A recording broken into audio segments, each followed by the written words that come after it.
பாஜக தமிழ்நாட்டு மக்கள் வந்து ஒருபோதும் ஏற்றுக்க மாட்டாங்க. கடந்த சில ஆண்டுகள் முன்னாடி பேசியிருக்காங்க. இந்த சூழலில் இந்த தேர்தல் அவங்க ஏற்றுக்குவாங்க? இல்ல நான் என்ன சொல்லியிருக்கேன், ஒரு தொலைக்காட்சி பேட்டில் சொன்னதை திருச்சி சொல்றாங்க.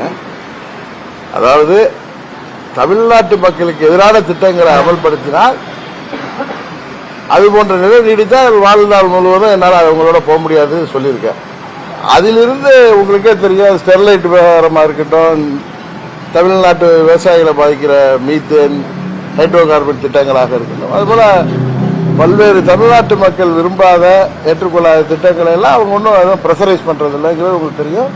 இன்னும் வருங்காலத்தில் தமிழ்நாட்டுக்காக நிறைய திட்டங்களை வழங்குவேன், நிறைய தமிழ்நாடு முன்னேறுவதற்கு உதவிகள் செய்வோம் என்று பிரதமர் மோடி பலமுறை சொல்வது உங்களுக்கு தெரியும்.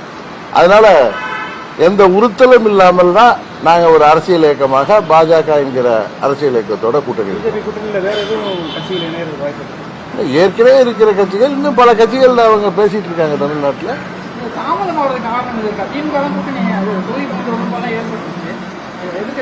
அவங்க எனக்கு தெரிந்த வரைக்கும் அவங்க பல மாநிலங்கள் எல்லாம் முடிச்சுக்கிட்டு தமிழ்நாட்டுக்கு இப்பொழுது வந்திருக்கிறாங்க. அதுதான் எனக்கு தெரிந்தவரை அதான் என்னுடைய அனுமானம். இன்னொன்று எங்கள்கிட்ட தொடர்ந்து பேசிக்கிட்டு இருக்காங்க.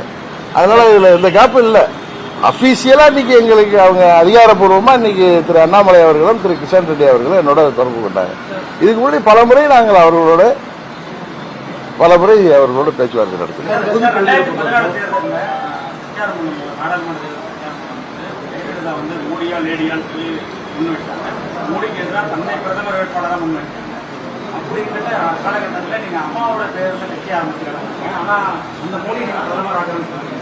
அதாவது 99 பாராளுமன்ற பொதுத் தேர்தலப்ப எங்க அம்மா இனிமே நான் பிஜேபியோட கூட்டணியே போக மாட்டேன்னு சொன்னாங்க. ஆனா 2004 அம்மா கூட்டணி சென்றாங்க. அது மாதிரி 2014 அம்மா ஒரு நிலைப்பாட்டை எடுத்தார்கள். இப்பொழுது அம்மா அவர்கள் நம்மோடு இருந்திருந்தால் அவர் என்ன நிலைப்பாட்டை எடுத்திருப்பாரோ அதில்தான் சொல்ல முடியும். இப்பொழுது அம்மா மக்கள் முன்னேற்ற கழகம் அம்மாவின் கொள்கைகளை தொடர்ந்து கொண்டு செல்கின்ற இயக்கம். இந்த காலகட்டத்திற்கு தமிழ்நாட்டிற்கு என்ன தேவையோ அதன் அடிப்படையில் நாங்கள் கூட்டணி அமைச்சிருக்கோம். நான் அப்படி சொல்ல, அம்மா என்ன நிலைப்பாடு இருப்பாங்களோ அதில் நாங்கள் கட்டுப்பட்டு இருப்போம். இன்றைக்கு அம்மா அவர்கள் இல்லை நம்மோடு.